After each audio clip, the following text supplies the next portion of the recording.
I thought I would share with you poems about the new year that are, yes, in the book, Every Event of the Year, Volume 1, January through June. Writing a poem every day of the year allows you to look for holiday things, and so on Christmas Eve and Christmas Day, I saw that different Christmas islands were discovered by Britain. So I'm like, well, I guess I'm going to write about Christmas islands on these days. But anywho, these relate to the new year. And this first one is titled, Everyone Celebrates Together. I've always been the one to plan everything, and I know I wanted to celebrate on New Year's Eve.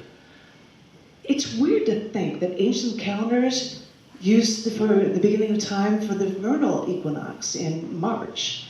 And it's weirder still that the celebration actually started in 2000 BC in Mesopotamia, in Iraq.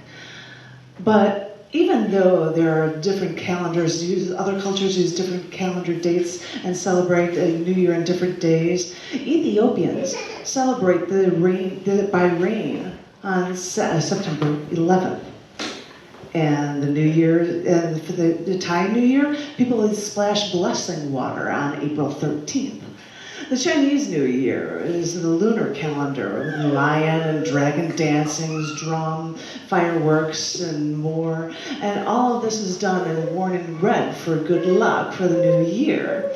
Some countries even celebrate by running into water, freezing cold water. I've seen this New Year's polars plunged on repeatedly, topped with remembering the past and celebrating the future. But yeah, I was really used to planning absolutely everything for New Year's, and I just decided one December, I said, look, I'm tired of coming up with a plan for New Year's. And I told someone else to just come up with a plan.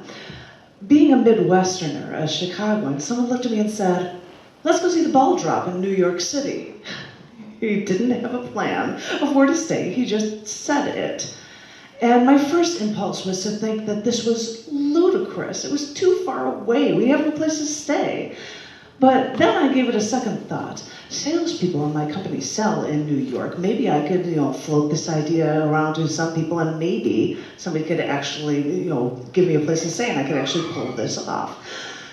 After I mentioned this to just one salesperson that I never met in person, they had invited me to stay at their home in Connecticut. So then we'd travel into the city by train with her son, and we'd celebrate with her friends for New Year's.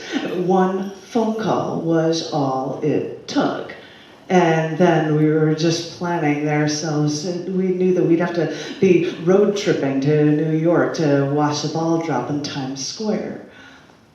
And in times like these, you have to remember that when we celebrate, everyone is instantly your friend. My coworker brought me to the Chrysler Building so I could see the view from our company's Manhattan office, where I actually was the only time that I actually took a photograph of the World Trade Center towers buildings. These two, the things that you really only think about when times are bad. But no, this wasn't this was actually a time for sightseeing. And people complain about the traffic in New York, but it didn't seem much different from Chicago. And on this one trip, the roads were my friends, and we got along just fine.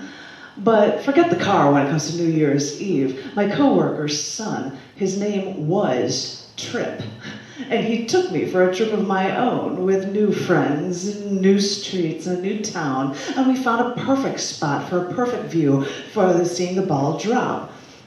And on this one night, we were all screaming together. We were all celebrating together, and we were all stuck together. And we were even leaning on each other for a nap on the train ride home, because maybe it's worth it to work on that bucket list of yours, even if you don't have one. Because sometimes one of the things that may just come off as an off-the-hand suggestion, it could be something that you really wanted to try, something you never think you could do before. It might amount to actually meeting tons of new people for moments that you'll never forget. And remember, with these festivities, everyone can celebrate together.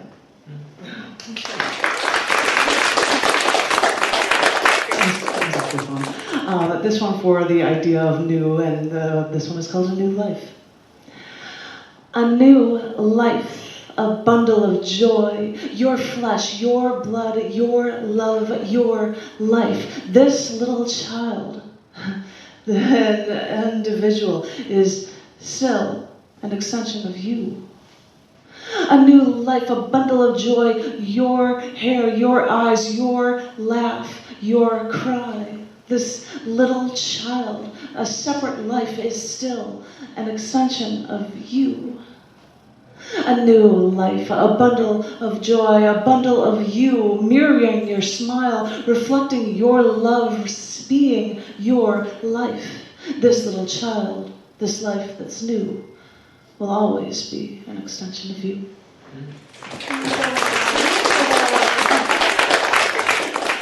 And this last one, written on the first of the year, was called Check Your Clock. We spend our lives planning rituals, celebrating holidays, remembering birthdays, marking every passing year. The human animal is the only animal to grasp time this way, counting anniversaries and fearing the forward march. Do we forget to take stock? Do we wonder if we should surge ahead to create new goals as we race through life's linear maze? Check your clock. That's what we humans do.